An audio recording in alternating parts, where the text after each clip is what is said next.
This is a question that just came to my head. I know you put good work in at the Delmar show, Mhm. organizing an event. Do you plan to do more stuff like that at shows or at events? Oh, yeah, absolutely. It's already in the works. So Burbank Card Show, is that what they're calling it? Yeah. Burbank Card Show. Yeah, I'll be doing another hobby hunt there, and it should be bigger and better than the last. And then again at the October Del Mar show. So. It's very good. That was a great event. I think those are the things like stuff you're spearheading is what keeps children engaged. Hmm. Sometimes at a certain age and time span of being at one particular show could kind of zone out or want to do something else. But and then you're educating at the same time. Hmm. I think it's really important. I think for kids to have hobbies, and growing up, I don't know about you, but my parents, again, first generation here, so they didn't really understand the concept of a hobby or why people would need hobbies or it's just a waste of money, right? But I like the hobby hunt because not only, like you said, does it give kids something to do at shows, they're learning life experiences like going up to vendors and talking to them. That's something they have to do to complete the hunt. That in itself is practicing confidence, speaking and listening skills. And then, when you come into teaching them the money aspect of it, you can also show the parents like, look, this is a hobby that they're having a lot of fun with, but they're also learning a lot of great life skills through it, like how to save your money to buy a card, how to trade up. Hey, why was I able to make this deal and save a little money? Well, maybe because you built a relationship with that person at one show, and the next time they were more likely to give you, what, $20 off or whatever it was that you got a deal on. I think we need to focus more on that. I I'm agree. not a big I'm not a big fan of dollar challenge things Hmm. because I think that not enough goes into teaching kids the hard work that goes behind getting deals. It's not going up to a vendor and trying to finesse them and have you win the deal and then be the loser and go, ha ha ha, I just stole money from you, essentially. I think that's the wrong idea. I think we have to show how much hard work goes into building connections and networking and thinking of a win-win situations. So I totally I don't. agree I with was you. just talking to somebody about that. I'm not a fan of dollar challenges. Yeah, I love to see your passion too when you talk about this. I know it's what you do, but I Yeah. think it's something that's not talked about enough in the hobby. Yeah, I'm a teacher at heart, and the kids that I have in mind are always my students, and I teach middle school. So 12, 13-year olds. And something that I see every single year is that they need help in is building confidence, Yes. you know? Yeah, and I think the hobby helps a lot with that. It's helped me, honestly. Like before distance learning, I never would have imagined myself being able to talk in front of a camera this way, believe it or not. Um, I had like hives knowing that I had to go on Zoom to teach my kids when we were on lockdown. Okay. And yeah, it's helped me come out of my shell in that regard. And every time I do a show, I get more confident for the next one. And every time I do a YouTube interview, I'm more confident for the next one. And that's just, it's you continue to build, build, build to get better at your craft. And that teaches kids to do that in anything they do. And I think the thing that everyone should know is that it's uncomfortable. It's a human characteristic to be uncomfortable talking in front of people. Uh, Hmm. and also, like you're talking about being on a Zoom, looking at yourself. Most of the time in our life, up until the pandemic came, I may be talking about something, but I don't also have to look at myself.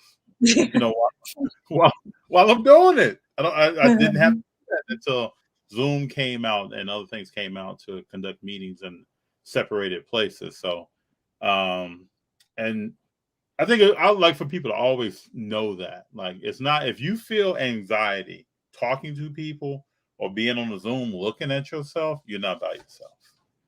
That's completely normal. Yeah, you're right. Hmm.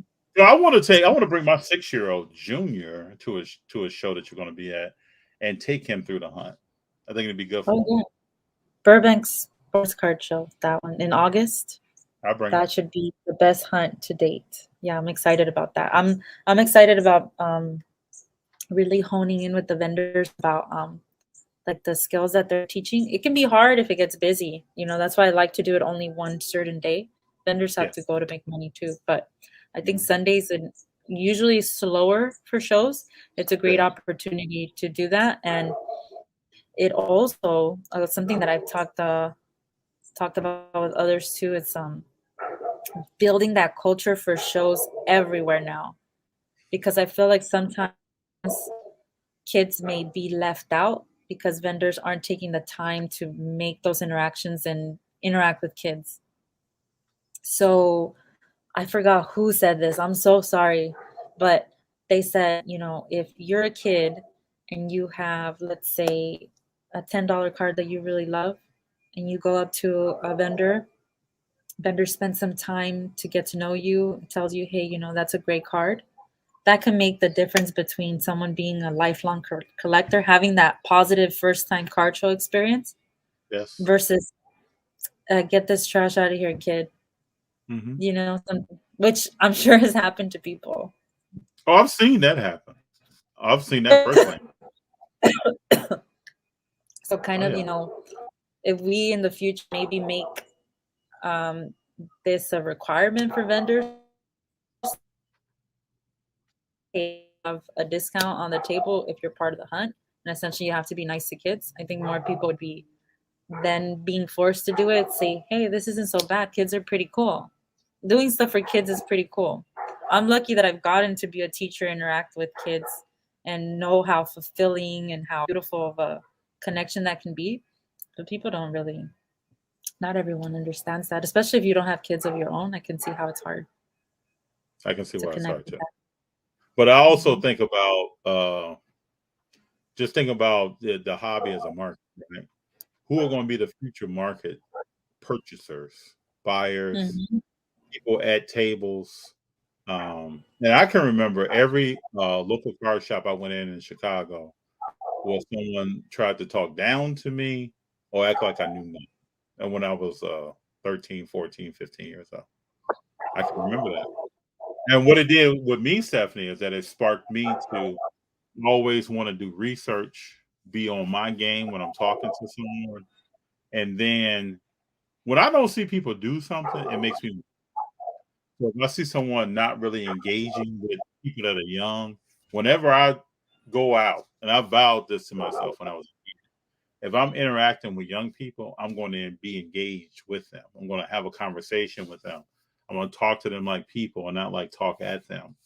And I think the more we do that, it helps the hobby overall, but it helps our youth that are at shows, like you talked about before, interacting with people and learning the steps of how they can live their lives later, or what attributes, a good handshake, eye contact, just a whole bunch of things that someone could read you a certain way. You don't mean to be that way. It's just intimidating to walk up to somebody that you don't know. I really like that you said that you tell yourself that you're gonna engage with kids. Something I tell myself is be the adult you needed as a kid. Hmm. And that really puts things in perspective for a lot of people. Yes, for sure. And I Isn't that? like the fact that you said that those negative experiences cause you to be like, more gritty and be like, hey, you know what? Next time I go to a show, I'm gonna show them that I know what I'm talking about. Because those are also good experiences to have. So that's why I love the hobby hunt so much. Because I think that being overly positive and giving with kids, like especially giving them free stuff, can have the reverse negative effect where they show up to shows and it's like, well, where's my free stuff? We have to be mindful that we can spoil kids too, Hmm. So there has to Hmm. be, in my opinion, some disciplinary factors and rules to, hey, the point is for you to learn something about the hobby so we can all just, learn more about the community, and we need you in the future to add value. Hmm. And if you complete the hunt, then here's something for free that we're more than happy to give to you. But it's not just like, because then we will create a bunch of kids saying, "Where's my free stuff? I'm a kid." We don't want that. Yeah, put the work in first, and then you'll be rewarded, right?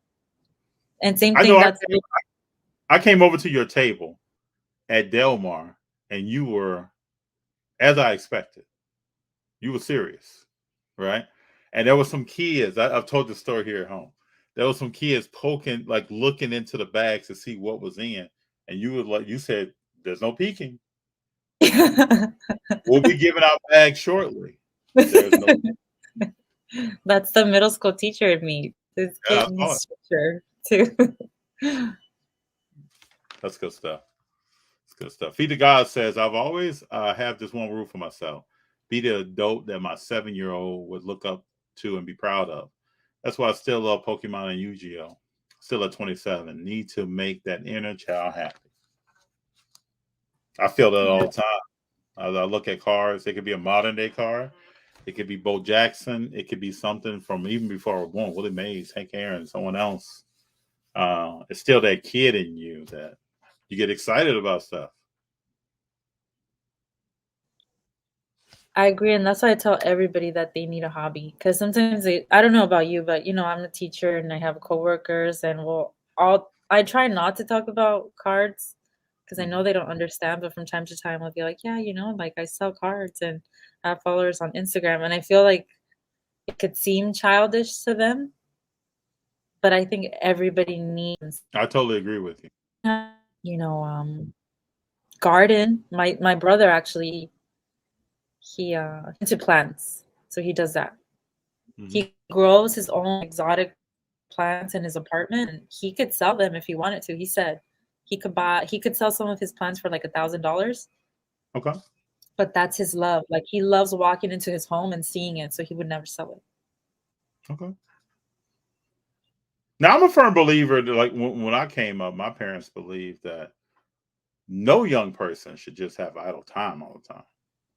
Like you should have something that you participate in. It could be a chess club, it could be golf team, it could be debate, it could be you're a student athlete, whatever it may be. Something that kind of fills your time, keeps you busy, keeps your mind kind of focused on something, keep you away from doing other things. So I kind of came up with that. And I believe in that myself. Like here, we try to make sure we have a summer program for the children in the house to make sure they're doing something. They're focused on something. I remember G when he was 8 or 9 years old. We had him read about a person, like a biography, and then he had to write a summary and then get up in front of the family and present it. And he got up like he was petrified. But I told him, man, everybody's petrified of doing that. Yeah, and like I said, building blocks, you just keep getting better and better. And I've actually been thinking about this a lot this week too, because I'm reading a particular book called Grit by Angela Duckworth. Hmm.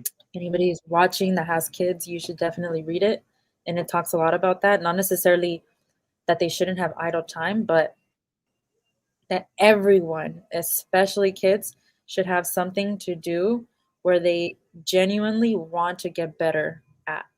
Something that they genuinely want to get better at, because that's how you develop grittiness and determination and the experience of failing and getting better and hard work, because it's a lot easier for us to want to fail and get better at something that we enjoy doing. It won't That's true. be it's not like a like if you're being forced to become a doctor, and you fail the MCAT for the first time, you had no real passion or desire to be a doctor to begin with. I have a hard time believing that you're going to put yourself through that again. It's true. But if science and medicine and biology and is something that you enjoy, failing is not going to be your detriment. It's only going to be your fuel to study harder and get better. So that's why I think people who have had a lot of success in life is because they decided to, really go in on the something that they enjoy to do. Because once it gets hard, everything gets hard. It's a lot easier to do something hard when you love it. And Kobe Very true. talks about that a lot. I'm actually the oldest of seven. Oh, okay. I So didn't know that. Okay. I yeah. know your brother. One of your brothers was at Delmar, right? Yes, I actually featured him on a reel. He's 15. Okay. I did not know Mhm. he was your brother. I saw him working, so I didn't interrupt him and talk to him about much. Next time I see him, I'll talk to him. He really enjoys sports cards, so I'm excited to Mhm. continue doing that with him. And yeah, like you said, teaching him a little discipline and hard work. And I think we all went through that phase at the beginning of our collecting where you love to rip packs. So that's been Mm. something that we've been working on, the discipline with not opening packs as much, and, saving for cards and stuff. So we're growing. We're growing together, actually. But we still rip from time to time for fun as family and stuff. So Yeah, that can be a fun occasion. But if he's with you, he's gonna learn what he needs to learn. oh yeah, Confident in he that. surprised me. He really impressed me at Del Mar. Not only was he hardworking and took initiative and didn't really wait for me to give him direction, he made some good plays himself and made some good deals. And Okay. we had that conversation on the drive back home, like, hey, why do you think you got such a good deal on this card? And he's like, I don't know. I don't know why the guy just gave me a good deal. And I was like, let's break it down. It's like, so how did you approach him? He's like, well, I told him, good afternoon, sir. This is a really nice collection. I was like, well, you don't think that had something to do with it? He's learning. That's a really Yeah. nice way to approach someone. Then he said, he approached him with a value that he thought was fair, and and I was like, that's, without even maybe from seeing other positive interactions like that, he got that from, but he didn't even realize that he did something the right way, which is polite, friendly, approach someone with your knowledge and saying, hey, I'm not just giving you a crazy number. I did a little bit of my research right now and think that's fair. I'm sure the vendor was like, hey, you know what? That is fair. Instead of saying, well, what's the lowest you can go on that card? That's not going to fare very well with people, I don't think. No, no. I give people advice all the time, but that's really not the road you want to go down. Yeah, have No. conversations about other things. Tell people your, like you say, your knowledge of the market. Mhm. Get to know them a little bit. Ask some questions about them, and then build upon that every time you see them. Those are the things that really make a difference. And then you're in the relationship zone. You're getting to know people over time, and that changes the entire game. You're giving them everything. Like I said, when I walked up, he was working, so Yeah. he was getting after it. Yeah, he made money. It's good. So, and he bought some other cards that he really loves. So, Very cool. um, Sandbox Memorabilia says, I'm glad you're a mother and a teacher. The next generation is lucky to have a Stephanie Garcia as a role model. I love the way your mind works, Mama Breaks. thank you so much, Sandbox. I really appreciate it.